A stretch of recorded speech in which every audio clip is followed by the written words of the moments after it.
नमस्कार। आप देख रहे हैं आपका न्यूज।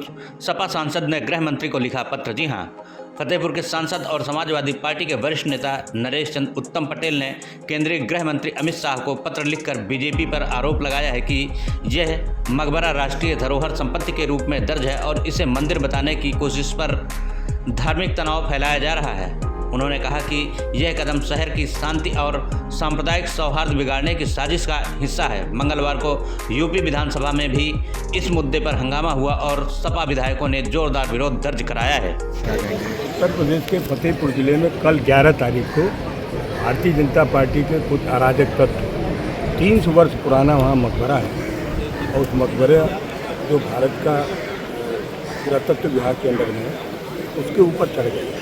प्रशासन ने व्यवस्था की थी और ये भी कहा था कि वहाँ पर किसी तरीके का कोई उपद्रव नहीं होगा, न कोई करेगा, लेकिन प्रशासन नाकाम रहा और प्रशासन बिल्कुल असहाय सी स्थिति हो गई। और भारतीय जनता पार्टी के चंद वर्कर और सांघिक संगठनों के वर्कर उसमें जाके चढ़ गए, बैरिकेडिंग तोड़ दी और तोड़ने के बाद लगातार वहाँ पर अराजकता पैदा कर रहे हैं। सांप्रदायिक तनाव होने की उम्मीद थी, लेकिन दूसरे समुदाय के लोगों ने बहुत ही शालीनता से काम लिया।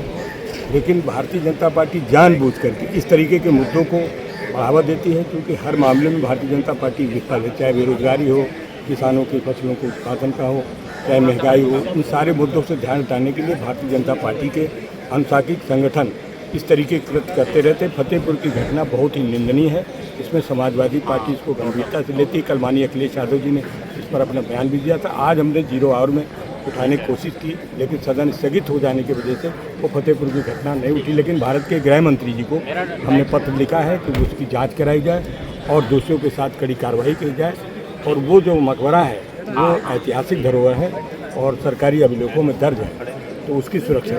पुलिस ने कहा कि कई लोगों के खिलाफ मामला दर्ज किया गया है। हाँ, पुलिस ने रात में ये स्थिति देख करके 160 लोगों के ऊपर मुकदमा कायम किया है। लेकिन मुकदमा कायम करने से नहीं काम होगा। क्यों ऐसी स्थिति उत्पन्न हो रही है? आप कानून व्यवस्था की बात करते हैं, प्रदेश को बहुत कानून के साथ रास्ते पर ले जाना चाहते हैं, लेकिन कानून पूरी तरीके से भारतीय जनता पार्टी के लोग ही नहीं मानते। इस पर किसी तरीके का कोई लगाम बीजेपी का नहीं। Thank you. आइए, क्या सदैव इस तरीके की बात करते हैं, तथ्यहीन बात करते हैं। भारतीय जनता पार्टी में सारे गुंडे हैं। अभी कल मेरे लोकसभा क्षेत्र फतेहपुर में एक ऐतिहासिक मकबरा जो 100 वर्ष पुराना था, उस ऐतिहासिक मकबरे पर भारतीय जनता पार्टी के गुंडे, भारतीय जनता पार्टी कार्यकर्ता, अराजक तत्व उसमें चढ़े हैं। पूरी तरीके से उत्तर प्रदेश में भारतीय जनता पार्टी सांप्रदायिक सौहार्द को बिगाड़ रही है और लगातार केशव मौर्य जैसे लोग गलत बयानी करके समाज को गुमराह करने की कोशिश कर रहे हैं। लेकिन ये जो कर रहे हैं गुंडे, दंगाई, सपाई, सब भाई